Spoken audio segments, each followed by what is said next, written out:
Hi everyone, my name is Steph. This is the Novelty Corner and welcome back to my channel. Today is the start of another Anthologies Diaries video, which I haven't done for a while. But one of my goals this year is to read 6 anthologies. I'm going to be starting with Southern Skies, which was a queer romance charity anthology from GLO last year. Even though I didn't go to GLO, I managed to order a copy and have it sent to me, and then I was able to bring it to Rare, and I got a bunch of the authors who were at Rare as well to sign it because there was only a week difference between GLO and Rare. I'm on leave, so I thought this would be a great opportunity to make my way through the stories in it. The way that an Anthology Diaries video works, if you've never seen one of these, is that I read each story. In this case, there are 20 stories in here. So I'm going to read each of the stories. I'm going to give you my thoughts on them. A lot of these are new to me authors. Some of them are authors that I have read before and loved. I am going to switch cameras though. I happened to be filming, so I'm stumbling over my words because I've been filming for about an hour. But I wanted to take a photo with the good camera. But the lighting is really bad today and my lights are not helping me. So I've got to switch to my other camera, which has not as great audio, but the lighting will be better in it. So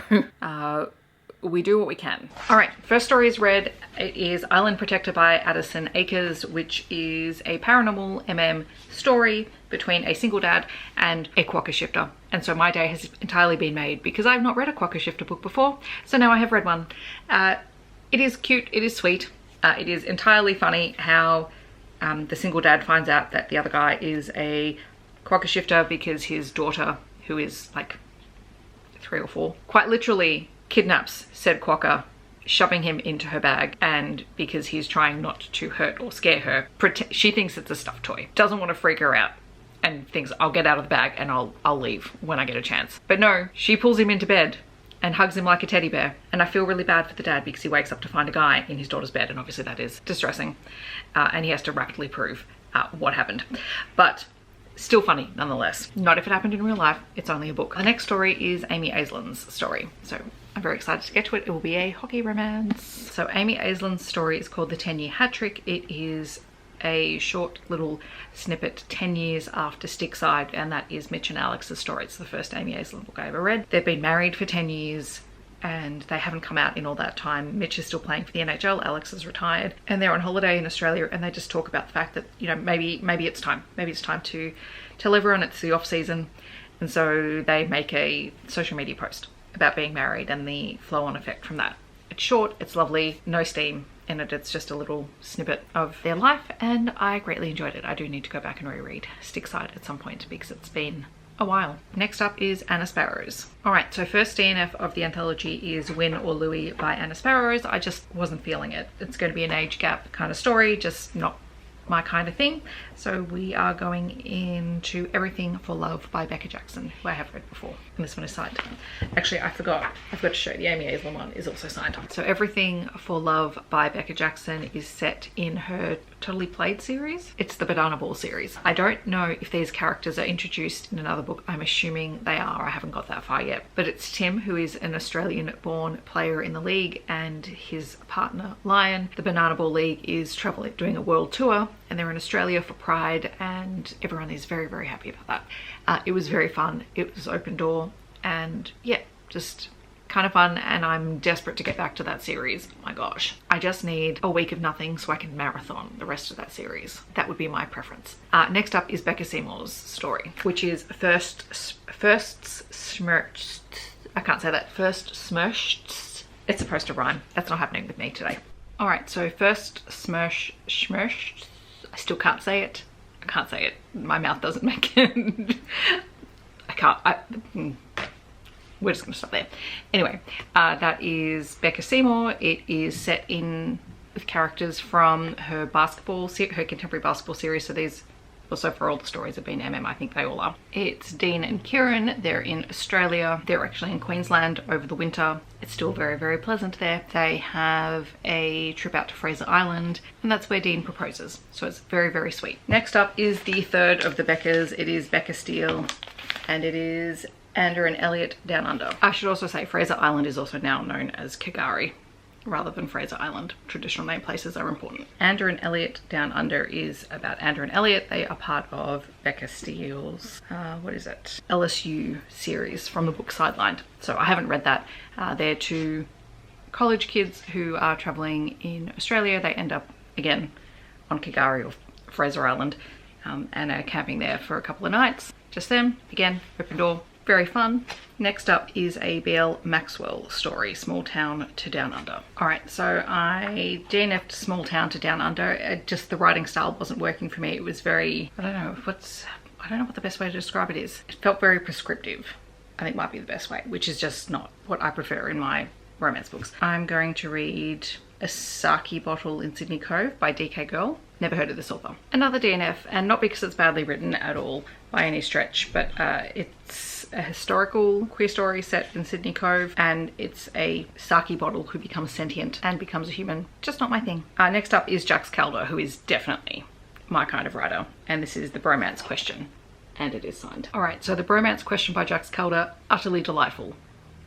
Like, so delightful. My favorite story so far. Absolutely no one is surprised by that, although Jodi Oliver's story is next. So the Bromance Question is about Jaden and Gus. They're best friends from Auckland. They're in Cairns and they're out having a holiday, and they get a random question from a girl in a bar about whether or not they are a bromance or a romance, hence the title of the book, which then prompts them both to think about their relationship, and then they decide to give a romance a shot while they're in Queensland, and it's very sweet. Also open door. Jodi Oliver, as I lose things from inside the book. Jodi Oliver, Chicago Thunder Down Under edition. I can't wait. So Chicago Thunder Down Under edition is kind of an extended epilogue for all of the characters in the Chicago Thunder series. So you get a perspective of every main character from all 5 books, ending with Elliott and Hunter, my precious beans. And they are playing in an NHL Global game in Melbourne, which is what happened last time we had the NHL Global game down here. I like seeing my state represented in books, especially with hockey. Even though it is not a big sport over here, the Melbourne hockey crowd is fun. That was really good. I am now about, oh, can't see, you can tell that's, what are we? About halfway through. I need to go eat some food and then I'll be back. The next story is Meet Me at the Falls by Jordan Clayden-Lewis, who I have read before. So I am back. I just read Meet Me at the Falls by Jordan Clayden-Lewis, which was a really cute little story about 2 guys who meet while hiking at Cradle Mountain, which is in Tasmania. One is a nurse who doesn't get out often and is just started to get into hiking, and the other guy is just someone that he meets while he's there who also lives in Hobart. One of them is injured and our nurse bandages him up, and they get to talking and they get to liking one another. They have a kind of a one-night thing, and then they agree to meet up in Hobart, but it seems like someone is ghosting the other person. As it turns out, it's just a mobile phone issue, which tracks. Very cute, very fun. Next up is Destiny's Chance by Kady Cordova. All right, so I DNF'd Destiny's Chance and then read A Visit to the Palace by Lisa Henry, is also signed. This one is about a guy who works at a very dodgy pizza shop and gets a call to do a delivery to the Palace, which is a drag club just down the street. And there he meets Gabriel, who sort of is the assistant to said drag queen. It's just a very short slice of life kind of thing. But next up is The Prince's Forbidden Bodyguard by Leslie McAdam. All right, so The Prince's Forgotten Bodyguard is about Eric, who is a Swedish prince, and his bodyguard, Logan. And they're both attracted to one another and they decide to act on it while on holiday in Australia. There's no like clear HEA in this one, more implied HFN sort of. But fun, open door, and just another warning that going into Australian waters is always questionable because the prince gets stung by a jellyfish. And if anyone wonders why I hate going to the beach, because I love the water, I love walking on the beach, you will not catch me going into the water because who the hell knows what's in there. Our coastal waters are just rife with wildlife and it's better to leave them alone. Next up is Louisa Masters. This is Before the Night. Before the Night by Louisa Masters is, again, a novella-length little story about Dion, who is moving back to Australia from London. He surprises his sister by meeting at her house, and then they go to collect his nephew from childcare, where he meets Ripper, who is the childcare owner and an early childhood educator. It's kind of instant attraction. They meet then again at a bookstore and they go on their first date. It's very sweet. Like, it's super sweet. It's very Louisa Masters and I enjoyed it. So next up is No Regrets by Luna Lawson. I'm so excited. No Regrets by Luna Lawson was a sapphic romance, sapphic contemporary romance in a small town in Australia. Small coastal town in Australia. Lots of coastal towns happening here. And we have Gracie, who is an American tattoo artist who is In Australia, she doesn't like settling down. She always has to move around. She's been in this town for a little while and is planning on moving on soon, but she ends up doing a tattoo for Riley. And Riley is a musician. She plays small gigs in town and she really likes Gracie and is trying to convince her to stay. I love it.